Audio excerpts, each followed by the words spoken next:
Hi this is Shravani, welcome to YK news. T ప్రపంచ cup ఆదిలోనే సంచలనాలకు వేదికగా మారింది. క్రికెట్లో పసికొన్లు అనుకున్న జట్లు హేమాహేమీలు టీములకు చెమటలు పట్టిస్తున్నాయి. పొట్టి ఫార్మేట్లో పోటాపోటీగా మ్యాచ్లు జరుగుతున్నాయి. నిన్న జరిగిన సౌత్ ఆఫ్రికా ఆఫ్ఘనిస్తాన్ మ్యాచ్ ప్రేక్షకులకు ఫుల్ కిక్ ఇచ్చింది. రెండు సూపర్ ఓవర్లతో నరాలు తెగే ఉత్కంఠతో అలరించింది. చివరకు ఈ పోర్లో సఫాటీం విజయం సాధించింది. ఇక ఇంగ్లాండ్ జట్టుకు వెస్టిండీస్ జట్టు ఓటమి రుచి చూపించింది. ఇవాళ మరో పోరుకు భారత్ సిద్ధమైంది. పసికూన నమీబాతో తలపడనుంది. ఇక ఈ మ్యాచ్లో భారీ విజయం సాధించి రన్ రేటు పెంచుకునేందుకు సిద్ధమైంది. రైట్, ఇక దీని గురించి స్పోర్ట్స్ అనలిస్ట్ సుధీర్ మహావాది గారు అయితే మనతో ఉన్నారు. సార్తో మాట్లాడదాం. Hi sir. హాయ్ అండి, ఎలా ఉన్నారు శ్రావణి? చెప్పండి. సార్ బాగున్నా సార్, మీరు ఎలా ఉన్నారు? డూయింగ్ గుడ్ అండి, doing great guns in fact. Sir first of all మనం నిన్న జరిగిన మ్యాచ్ గురించి మాట్లాడదాం సార్. అసలు ఆఫ్ఘనిస్తాన్ దక్షిణాఫ్రికా మనం చూసాము. అసలు ఆ మ్యాచ్ హోరాహోరీగా అయితే సాగింది. ప్రేక్షకులకు కూడా అభిమానులు కూడా మంచి కిక్ ఇచ్చిందనే చెప్పాలి సార్. దాని గురించి మీ అభిప్రాయం ఏంటి సార్? అబ్సల్యూట్లీ డౌట్ లేదు. I think the best match of the tournament so far Shravani. ఎందుకంటే నిన్నటి డే మొత్తం కూడా ఎక్సైటింగ్ మ్యాచెస్ చూసాం. ఈవెన్ వెస్టిండీస్ ఇంగ్లాండ్ మ్యాచ్ కూడా కొంచెం టఫ్ గానే కొనసాగింది. చివరిలో ఆఫ్ కోర్స్ వెస్టిండీస్ మంచి విక్టరీ సాధించినప్పటికీ, but the match between South Africa and Afghanistan absolutely nail biting finish చూసాం. And that two super overs కు వెళ్ళడం అనేది మనం చూడం. సూపర్ ఓవర్ కు వెళ్ళడం అనేది ఒక బిగ్ ఎక్సైట్మెంట్ రావని. అండ్ అది కాకుండా రెండవ సూపర్ ఓవర్ కూడా వెళ్ళింది అంటే యూ కెన్ జస్ట్ ఇమాజిన్ ఎంత అద్భుతంగా మ్యాచ్ కొనసాగింది అనేది. And Afghanistan everybody knows, they were the semi-finalists in the last World Cup actually, and they have been doing a good job అండి. ఈ చిన్న ఫార్మాట్ లో ఆఫ్ఘనిస్తాన్ ఓడించడం చాలా చాలా కష్టంగానే మారింది. ఎందుకంటే they were some exciting cricketers actually. Rashid Khan స్వయంగా కెప్టెన్ గా, బౌలర్ గా, అండ్ అట్లాగే నబీ లాంటి experience cricketer. Gurbaz was magnificent real గా చెప్పాలంటే ఒక లైన్ లో. The kind of shots he played, అసలు యాక్చువల్ గా కళ్ళు చెదిరే షాట్స్ ఆడాడు. మంచి ఎక్సైట్మెంట్ కలిగింది అందరికి. And I think Afghanistan, we all know that England లాంటి టీంలు కూడా 2023 వరల్డ్ కప్ లో ఓడించలేదా. సో వాళ్ళని పసికూనని అయితే అనలేము, బట్ వాళ్ళు ఓడిపోవడం అనేది అబ్సల్యూట్లీ నిన్న డిసప్పాయింటింగ్. అది అని చెప్పలేదు, చాలా డిసప్పాయింట్ అయిపోయినారు అనేది వాళ్ళ అభిమానులతో. ఎందుకంటే మీకు 2 runs కావాలి, 3 balls ఉన్నాయి, అప్పటికే ఒక నో బాల్ కూడా వేశాడు. కొంచెం ప్రెజెన్స్ ఆఫ్ మైండ్ ఉపయోగించినట్లయితే దే కూడా won that match. So last moment వరకు కూడా వాళ్ళది మ్యాచ్, అంటే ఈవెన్ సూపర్ ఓవర్ కంటే ముందు కూడా శ్రావణి. సో వాళ్ళు చేసినటువంటి ఎవిడెన్స్, ఆ ప్రెజెన్స్ ఆఫ్ మైండ్ ఉపయోగించకపోవడం తోటి ఓటమి తప్పలేదు సూపర్ ఓవర్ లో. వెరీ అన్ఫార్చునేట్ అండి. గత కొన్నేళ్లుగా అయితే కూడా ఆఫ్ఘనిస్తాన్ అయితే బాగా ఆడుతుందనే చెప్పాలి కదా సార్. అసలు సూపర్ 8 కి వెళ్ళే ఛాన్సెస్ ఏమైనా ఉన్నాయా సార్? లేవండి శ్రావణి. ఇప్పుడు ఈ 2 defeats తోటి అంటే ఉండొచ్చు, బట్ ఎలా అంటే ఇప్పుడు ఈ బిగ్ టీమ్స్ ఏవైతే ఉన్నాయో, ఇప్పుడు సౌత్ ఆఫ్రికా కానివ్వండి, న్యూజిలాండ్ కానివ్వండి, వాళ్ళు చిన్న టీములతోటి వాళ్ళు ఓడిపోయినట్లయితే ఆఫ్ఘనిస్తాన్ ఆ తర్వాత చిన్న టీములతో, ఎందుకంటే వాళ్ళు ఆడినటువంటి 2 మ్యాచెస్ కూడా బిగ్ టీమ్స్ తోటి ఆడారు. వాళ్ళు మ్యాచ్ బిగ్ టీమ్స్ తోటి జరిగింది ఇప్పటి వరకు. సో దాంతో న్యూజిలాండ్ తోటి ఆడారు, సౌత్ ఆఫ్రికా తో ఆడారు. సో ఇప్పుడు వాళ్ళు ఆడాల్సినటువంటి మిగతా టీమ్స్ ఏవైతే ఉన్నాయో కొంచెం అవి కంపారిటివ్లీ చిన్న టీమ్స్ కనుక వాటితో వీళ్ళు గెలవాలి. అండ్ ఆ తర్వాత మీకు New Zealand and South Africa big teams తోటి ఓడిపోవాలి. సో అప్పుడే ఏదైనా చిన్న ఒక రే ఆఫ్ హోప్ అనేది ఉంటుంది. అండ్ అన్ఫార్చునేట్లీ 2 straight defeats అనేవి వాళ్ళని ప్రెషర్ లోకి తీసుకొచ్చాయి. అండ్ వాళ్ళ ఛాన్సెస్ దాదాపుగా సన్నగిలినట్టుగానే చెప్పాలి. ఎందుకంటే ఏదైనా మిరకిల్ జరిగితే తప్ప వాళ్ళకి ఛాన్సెస్ ఎక్కువగా కనబడలేదు ఈ వరల్డ్ కప్ లో. అందుకని నిన్న రషీద్ ఖాన్ ఫేస్ పైన కూడా డిసప్పాయింట్మెంట్ క్లియర్ గా కనబడింది శ్రావణి. తనకి తెలుసు క్లియర్ గా వాళ్ళ చేతిలో ఉండింది మ్యాచ్. యాక్చువల్లీ 100% వాళ్ళు గెలవాల్సినటువంటి మ్యాచ్. అండ్ చాలా అద్భుతమైనటువంటి జవాబు ఇచ్చారు సౌత్ ఆఫ్రికాకు. మంచి బ్యాటింగ్ కనబర్చడం చూసాం. గుల్బాజ్ తర్వాత మిడిల్ ఓవర్స్ లో టపాటపా వికెట్లు కోల్పోయినారు రెగ్యులర్ ఇంటర్వెల్స్. రాషిద్ ఖాన్ కూడా ఎక్కువసేపు ఆడలేదు, నబీ ఎక్కువసేపు ఆడలేదు, లోవర్ ఆర్డర్ కొంచెం కొలాప్స్ అయిపోయింది. బట్ చివరిలో నూరు ఒక హోప్ ఇచ్చాడు, బట్ ఆ హోప్ వాళ్ళకి సరిపోలేదు. అండ్ గెలిచే మ్యాచ్ ఓడిపోవడం అనేది it was very unfortunate. And దాంతో పాటు ఏమవుతుందంటే ఇప్పుడు మీకు శ్రావణి, నెట్ రన్ రేట్ అనేది కూడా చాలా ఇంపార్టెంట్ ఇప్పుడు. సో వాళ్ళ నెట్ రన్ రేట్ కూడా ఇప్పుడు మైనస్ లో ఉంది 2 defeats తోటి. I think they are on tremendous pressure అండి. ఈ సంవత్సరం అయితే ఏదైనా మిరకిల్ జరుగుతూనే వాళ్ళకి ఛాన్స్ ఉంటుంది కానీ, but I don't think they are. అంటే టై మీద టై పడతానే ఉంది దక్షిణాఫ్రికా ఆఫ్ఘనిస్తాన్ కూడా. అంటే ఈ T20 ప్రపంచ కప్ చరిత్రలోనే ఇదొక హైలైట్ గా చూడొచ్చు కదా సార్? No doubt absolutely. అంటే ఈవెన్ లాస్ట్ టైం కాలేదా, లాస్ట్ టైం సూపర్ ఓవర్ కూడా పాకిస్తాన్ వర్సెస్ న్యూయార్క్ మనం చూసాం కదా శ్రావణ్. అనేది ఆ విషయం కూడా మనం చర్చించాం. డాలస్ లో జరిగినటువంటి మ్యాచ్ 159 పాకిస్తాన్ స్కోర్ చేశారు. రియల్ చెప్పాలంటే 3 వికెట్స్ కోల్పోయి ఉన్నారు యూఎస్ఏ. సేమ్ సిచ్యువేషన్, వాళ్ళు గెలవాల్సినటువంటి మ్యాచ్ సూపర్ ఓవర్ వెళ్ళింది అండ్ ఆ సూపర్ ఓవర్ లో యూఎస్ఏనే గెలిచింది. సో పాకిస్తాన్ ఓడిపోయింది. సో అంటే T20 వరల్డ్ కప్ లో సూపర్ ఓవర్స్ మనం చూస్తూ వచ్చాం. Even from the beginning of the T20 world cup also, Inception నుంచి కూడా 2007 లో కూడా ఇండియా వర్సెస్ పాకిస్తాన్ ఒక మ్యాచ్ కూడా అట్లాగే సూపర్ ఓవర్. సౌత్ ఆఫ్రికా మరొక మ్యాచ్ కూడా సూపర్ ఓవర్ వెళ్ళారు. సో నిన్న అఫ్కోర్స్ డబుల్ సూపర్ ఓవర్ అయిపోయింది. ఫస్ట్ సూపర్ ఓవర్ రియల్ గా చెప్పాలంటే చాలా ఈజీగా గెలిచేటటువంటి ఛాన్స్ వాళ్ళకి కనబడింది. బట్ లాస్ట్ బాల్ కు స్టప్స్, బ్రిలియంట్ సిక్సర్ అండి. నిజంగా చెప్పాలంటే స్టప్స్ అసలు యాక్చువల్ గా శ్రవణి ఈ టోర్నమెంట్ కంటే ముందు అతడు టీమ్ లో లేడు. But couple of players sudden గా ఇంజరీ కావడంతో, డాడ్జీకి తర్వాత మరొక ప్లేయర్ కి ఇంజరీ కావడంతో అతన్ని ఇంక్లూడ్ చేశారు. అండ్ మిల్లర్ తన ఎక్స్పీరియన్స్ అక్కడ ఉపయోగపడింది. సో ఇద్దరు కలిసి నేను అనుకుంటున్నాను సౌత్ ఆఫ్రికాని గెలిపించారు. అండ్ ఇంగిడి అద్భుతంగా వాళ్ళకి బౌలింగ్ చేస్తూనే ఉన్నాడు. రబడా ఒకడే కొంచెం వరింగ్ గా కనబడుతున్నాడు, బికాస్ వాళ్ళకు చాలా రోజుల తర్వాత అతను ఆడుతున్నాడు. ఇంజరీ కారణంగా దూరం ఆడుకుని మ్యాచెస్ కు. అండ్ తన స్పెల్ చాలా ఎక్స్పెన్సివ్ అండి. అండ్ అటువంటి బౌలర్ నుండి పదే నో బాల్ మనం చూడడం అసలు రియల్ గా నో బాల్ వేస్తున్నాడు అంటే బౌలర్ ది అబ్సల్యూట్ తప్పిదం అన్నట్టు. అంటే క్లియర్ గా మ్యాచ్ ప్రాక్టీస్ లేకపోవడం అనుకోవచ్చు, లేకుంటే నెట్స్ లో మీరు రెక్టిఫై చేసుకోకపోవడం, అది క్లియర్ గా కనబడుతుంది. ఎందుకంటే నొప్పాలు అనేది చాలా ఘోరం. దట్టు T20 ఫార్మాట్ లో, వన్డే ఫార్మాట్ లో మన అందరికీ తెలుసు కదా శ్రావణి, ఒక ఫ్రీ హిట్ అనేది ఉంటుంది మీకు. సో ఆ ఫ్రీ హిట్ అవకాశం కూడా వచ్చింది ఆఫ్ఘనిస్తాన్ కు. బట్ దాన్ని కూడా వాళ్ళు పాపం ఉపయోగించుకోలేకపోయారు. అండ్ 3 balls ఉన్నాయి, 2 runs కావాలి. ఈజీ అండి అసలు రియల్ గా. కొంచెం సింగిల్ తీసి కొంచెం ప్రజెన్స్ ఆఫ్ మైండ్ అనేది అక్కడ ఉపయోగించాలి. అండ్ అది టెన్షన్ ప్రెషర్ లో ఒక్కొక్కసారి జరుగుతుంటుంది. బట్ వాళ్ళు ఓడిపోవడం అనేది అబ్సల్యూట్లీ బిగ్ డిసప్పాయింట్. సార్, ఏదైతే నిన్న నైట్ జరిగిందో ఇంగ్లాండ్ వెస్టిండీస్ మ్యాచ్ కూడా మనం చూసాము. అంటే 19 ఓవర్లోనే కూడా మొత్తం ఆల్అౌట్ అయిపోయింది సార్ ఇంగ్లాండ్. దాని గురించి మీ అభిప్రాయం ఏంటి సార్?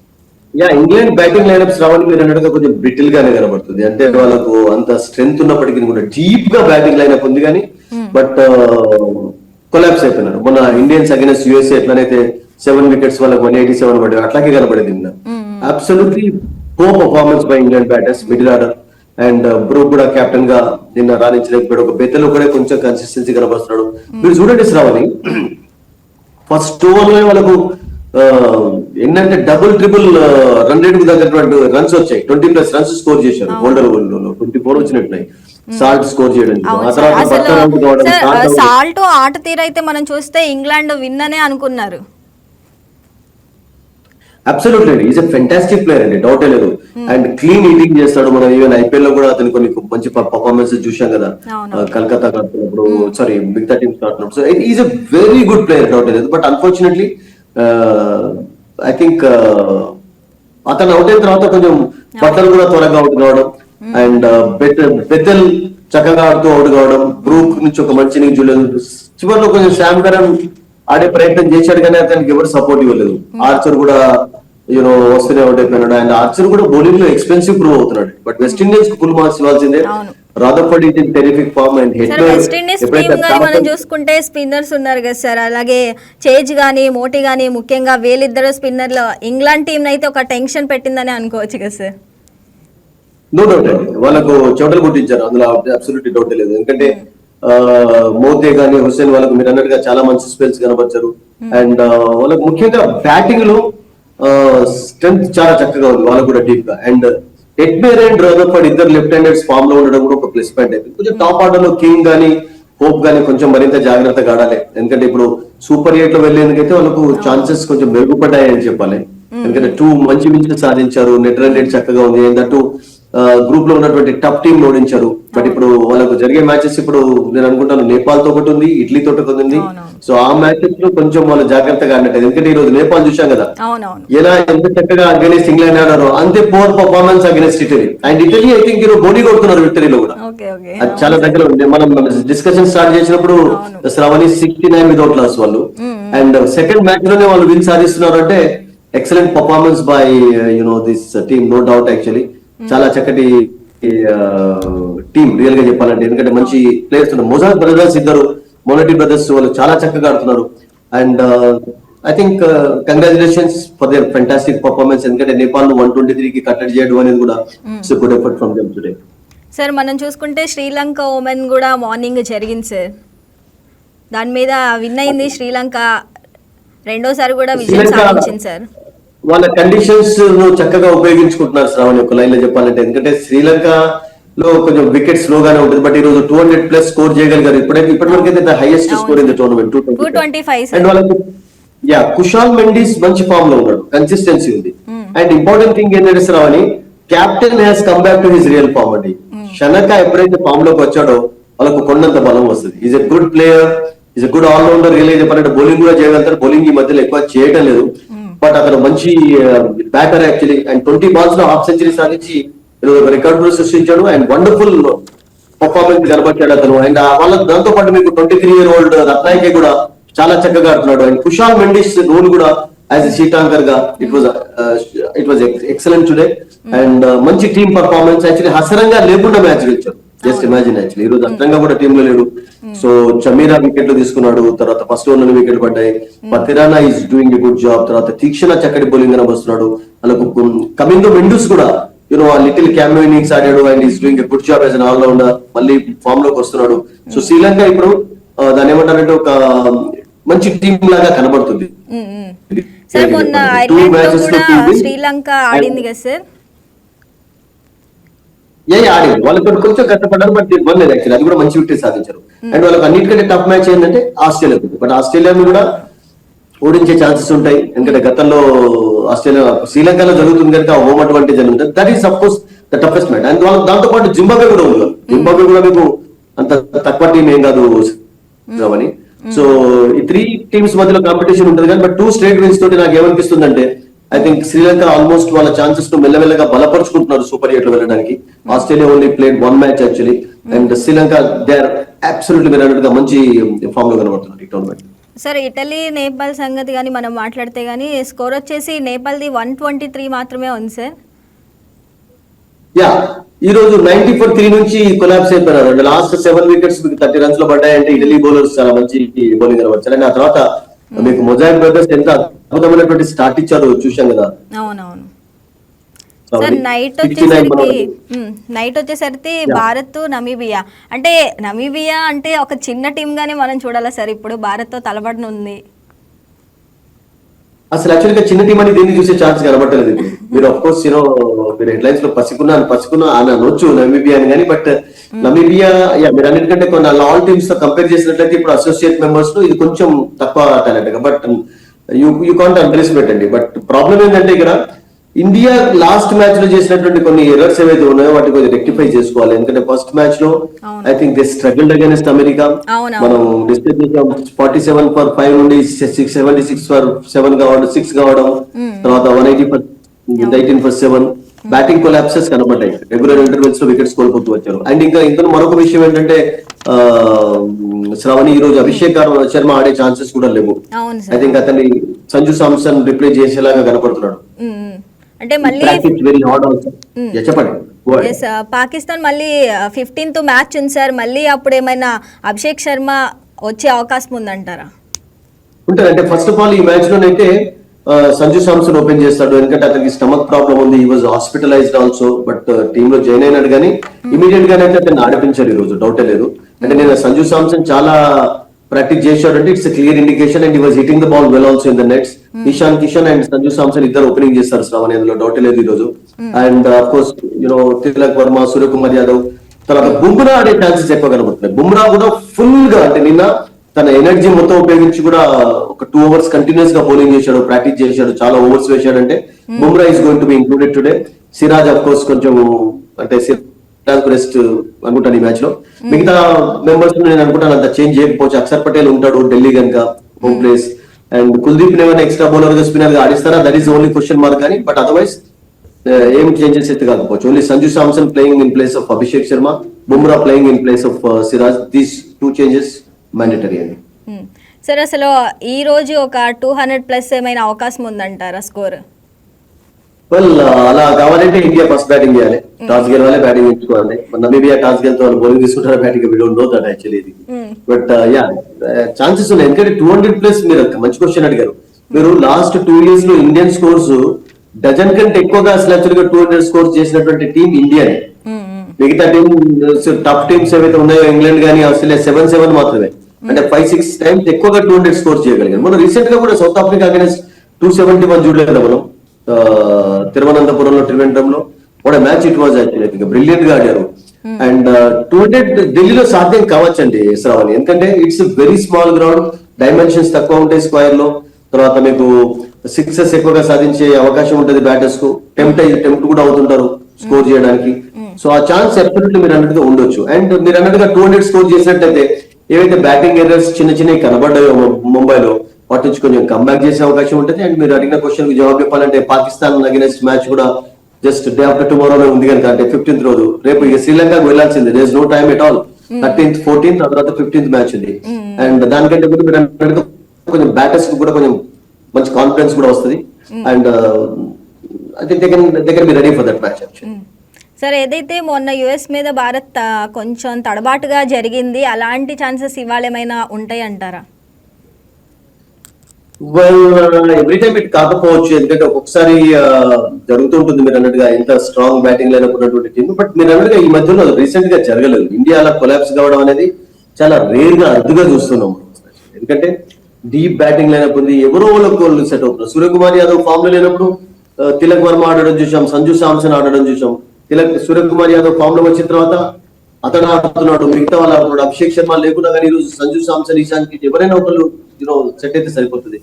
ఐ థింక్ కొన్ని మిస్టేక్స్ అయితే కనబడ్డాయి. బికాస్ దానికి రియల్ గా చెప్పాలంటే T20 ఫార్మాట్ లో కూడా కొంచెం వికెట్ పై నిలబడి ఆడే ప్రయత్నం చేయాలి. ఒకళ్ళు షీట్ అంకర్ రోల్ ఆడుతూ ఒకళ్ళు ఈటింగ్ చేయడం అనేది స్ట్రాటజీ లోపాలు కనబడ్డాయి. అందుకని అసిస్టెంట్ కోచ్ దృష్టితో కూడా అన్నారు కదా, కొన్ని స్ట్రాటజీ లోపాలు ఉన్నాయి, వాటిని మనం సెటరేట్ చేసుకోవాలి. ఎందుకంటే ఎప్పుడు మీరు అన్నట్టుగా అట్లాగే మిస్టేక్ చేస్తున్నట్టయితే అన్నెసెసరీ ప్రెషర్ ఇన్వైట్ చేస్తున్నట్లు అయిపోతుంది. So hope that they will definitely be careful today, little more careful today. Sir, అసలు ఈ రోజు సంజు ఆడతీరు ఎలా ఉంటుంది, అంటే కంబ్యాక్ ఇస్తాడు అనుకోవచ్చా? Is a good player, is a very good player actually. ఈ ఫార్మాట్ లో ఎప్పుడు కూడా of course class is permanent, form is temporary అని అంటుంటాం. And South Africa New Zealand against కొంచెం స్ట్రగుల్ అయినాడు, మీరు అన్నట్టుగా డౌటే లేదు. బట్ వికెట్ కీపింగ్ బాధ్యతలు మాత్రం నేను అనుకుంటాను ఇషాన్ కిషనే తీసుకోవచ్చు. ఎందుకంటే సంజు ఈ మ్యాచ్ లోనే వస్తున్నాడు, మళ్ళీ అభిషేక్ శర్మ వచ్చిన తర్వాత ఏమవుతుందో చూడాలి. ఒకవేళ ఫర్ ఎగ్జాంపుల్ మీరు అన్నట్టుగా ఒక బిగ్ హాఫ్ సెంచరీ లేకుంటే ఒక సెంచరీ సాధించినట్లయితే సంజు శాంసన్ మళ్ళీ పక్కకు పెట్టడానికి కూడా ప్రాబ్లం అవుతుంది. ఎందుకంటే అప్పుడు మీరు ఏం చేయాల్సి అంటే ఉంటుందంటే రింకు సింగ్ లో శివం డుబన్ కొంచెం పక్కకు పెట్టి ఒక ఎక్స్ట్రా బ్యాటర్ ఇంక్లూడ్ చేసుకోవచ్చు. ఎందుకంటే అంత మంచి ఫామ్ లో ఉండడం కూడా ఒక ప్లస్ పాయింట్ అవుతుంది. ఈజ్ ఎ గుడ్ ప్లేయర్ అండి, no doubt about it. Only thing ఏంటంటే కొంచెం ల్యాక్ ఆఫ్ దాని ఏమంటారు కాన్ఫిడెన్స్ లోపం కనబడుతుంది. బట్ నిన్న నెట్స్ లో రిపోర్ట్స్ ప్రకారం శ్రావణి ఈ బ్యాటెడ్ వెల్ అండి, he hits some good sixes actually. And అన్ని షాట్స్ ఆడాడు, స్క్వేర్ లో లాఫ్టెడ్ షాట్స్ అన్ని చక్కగా ఆడాడు కనుక ఐ థింక్ అతని కాన్ఫిడెన్స్ హై ఉంది. And is a good player and he knows మళ్ళీ ఎలా ఆడాలి అనేది అతనికే తెలుసు. Hope that he'll play better today. Sir, 15th match పై మీ అభిప్రాయం ఏంటి సార్? 15th మ్యాచ్ పై 1500 పోలీస్ వాళ్ళనైతే ఆల్రెడీ స్పెషల్ పోలీస్ ట్రూప్ అయితే అక్కడ తయారు చేసి పెట్టారు ఈ మ్యాచ్ కొరకు. అండ్ ఇండియా ఈరోజు మ్యాచ్ ఆడిన తర్వాత they have to rush to Sri Lanka and again come back to play their last match against Netherlands. And కొంచెం అఫ్కోర్స్ ట్రావెలింగ్ ఇబ్బందులు ఉంటాయి. But Sri Lanka is not very far Sravani, మన అందరికి తెలుసు, జస్ట్ 1.5 hours లో మనం చేరుకోవచ్చు కొలంబోకు. ఐ థింక్ 15th మ్యాచ్ నేను అనుకుంటాను కొంచెం రసవత్రంగానే కొనసాగవచ్చు శ్రావణి, ఎందుకంటే పాకిస్తాన్ 2 wins సాధించారు. వాళ్ళు కూడా కొంచెం స్ట్రగుల్ అయినా కానీ yesterday they played well actually. And వాళ్ళ టీం కూడా మెల్లమెల్లగా కుదురుకుంటుంది. అండ్ వాళ్ళకు ఇండియాను ఓడించాలన్నటువంటి కసి ఎప్పుడు ఉంటుంది కనుక ఐ థింక్ ఈ శ్రీలంకలో జరిగే మ్యాచ్ నేను అనుకుంటాను కొంచెం టఫ్ గా. ఎందుకంటే వికెట్ ముఖ్యంగా ఏంటంటే మీకు టోటల్ గా బ్యాటింగ్ బెల్టర్స్ ఉండవు అక్కడ రియల్ గా చెప్పాలంటే. అఫ్ కోర్స్ శ్రీలంక చాలా చక్కగా ఆడారు కనుక మంచి స్కోర్ చేయగలిగారు. And total batting favourable conditions ఉంటుంది. Bowlers can also enjoy, spinners ఎక్కువగా ఎంజాయ్ చేయవచ్చు, స్లో వేసే వాళ్ళు ఎక్కువగా ఎంజాయ్ చేయవచ్చు. సో అటువంటి కండిషన్స్ ఉంటాయి కనుక ఐ థింక్ నేను అనుకుంటాను ఇండియా వర్సెస్ పాకిస్తాన్ మ్యాచ్ కొంచెం టఫ్ గానే కొనసాగుతుందండి. అంటే మొన్నటి వరకు ఆడనన్నారు, అయితే మనకైతే గ్రీన్ సిగ్నల్ అయితే ఒకటి వచ్చింది, ఇంకా కసిగా ఉండే అవకాశం ఎక్కువ ఉంటుంది కదా సార్? అబ్సల్యూట్లీ. ఇప్పుడు మొన్నటి వరకు ఆడనన్నది అదంతా కూడా డ్రామా. ఇట్స్ ఆల్ మనం అన్నాం కదా, నిన్ననే చెప్పాం కదా, అదంతా కూడా వాళ్ళు ఆడినటువంటి డ్రామా. కొన్ని షరతుల కొరకు వాళ్ళు డ్రామా చేయాల్సి వచ్చింది, అవన్నీ వర్కౌట్ కాలేదు. అండ్ బట్ ప్లేయర్స్ కు మేనేజ్మెంట్ కి అయితే తెలుసు ఇవన్నీ కూడా డ్రామా ఆడుతున్నారు, అందుకనే టికెట్స్ అన్ని కూడా మొదలే బుక్ చేసి పెట్టారు కదా Indian cricketers. Match tournament start అయిన డే తర్వాత ఇమీడియట్ గా టికెట్స్ బుక్ అయినాయంటే I mean there was an indication that Pakistan were going to play against India. Yeah absolutely మీరు అన్నట్టుగా అలా ఆడడం తోటి అలా జరగడం తోటి ఇండియా గెలిస్తే బాగుంటుందని చెప్పి అందరూ కోరుకుంటారు. బట్ పాకిస్తాన్ కూడా నేను అనుకుంటాను ఇప్పుడు ఉన్నటువంటి టీం అంత తీసిపోయేలాగా కనబట్టలేదు. They but some good exciting cricketers ఉన్నారండి వాళ్ళ టీంలో. ముఖ్యంగా షాదాబ్ ఖాన్ బౌలింగ్ చేస్తున్నాడు, బ్యాటింగ్ చేస్తున్నాడు, అబ్రార్ చాలా మంచి బౌలింగ్ చేస్తున్నాడు, నవాజ్ ఉన్నాడు వాళ్ళకి స్పిన్ డిపార్ట్మెంట్ లో, ఆయుబ్ ఉన్నాడు, ఒక 4 స్పిన్నర్స్ ఉన్నారు వాళ్ళకి. ఒక 2 స్పేసర్ ఆడించి 4 స్పిన్నర్స్ తో ఆడినట్లయితే పై మస్రఫ్ కూడా బౌలింగ్ చేయగలుగుతాడు. అండ్ టాప్ ఆటలో బాబారాజం ఫామ్ లో ఉన్నాడు, ఫరాబ్ చాలా అద్భుతంగా. I think they are a very good side. So అందుకనే 15th మ్యాచ్ నేను అనుకుంటాను it will not be an easy match for India. Sir అసలు ఈ రోజు నైట్ అయితే మ్యాచ్ ఢిల్లీ గ్రౌండ్లో అయితే మన టీం అయితే ఆడబోతుంది సార్. అంటే ఫస్ట్ బ్యాటింగ్ ఇండియాది అయితే కూడా మనం పరుగుల వర్షం చూపించవచ్చా అంటారా? అబ్సల్యూట్లీ నాకు అనిపిస్తుంది, ఎందుకంటే ఢిల్లీ అనేది చాలా రన్ స్కోరింగ్ గ్రౌండే. ఈవెన్ ఫస్ట్ మ్యాచ్ లో కూడా డే మ్యాచ్ లో 159 స్కోర్ చేయబడ్డది అంటే I think it's very good batting wicket ఉంటుంది అక్కడ. అండ్ అప్పుడప్పుడు బాల్స్ హిట్ అవుతుంది స్పిన్నర్స్ కు, that also we see actually. But absolutely better లాంటి వికెట్ ఉండవచ్చు. అండ్ ఫస్ట్ బ్యాటింగ్ ఇండియా చేసినట్లయితే నో డౌట్ అండి ఒక బిగ్ స్కోరింగ్ చూసే ఛాన్స్ ఉంటుంది. And will just wait for that. Right sir, thank you sir. అంటే ఫర్దర్గా మళ్ళీ మనం డిస్కస్ చేద్దాం sir. Thanks for the participating sir. Thank you so much. Thank you. So చూసారు కదా, ఇది ఇవాళ T20 స్పెషల్ డిస్కషన్. రేపటి T20 డిస్కషన్లో మళ్ళీ కలుద్దాం. That's all for now. Keep watching YK news. ఇది తెలుగువారి గుండె చప్పుడు. ఈ వీడియో మీకు నచ్చినట్లయితే లైక్ చేయండి, షేర్ చేయండి, మా ఛానల్కి సబ్స్క్రైబ్ చేయండి.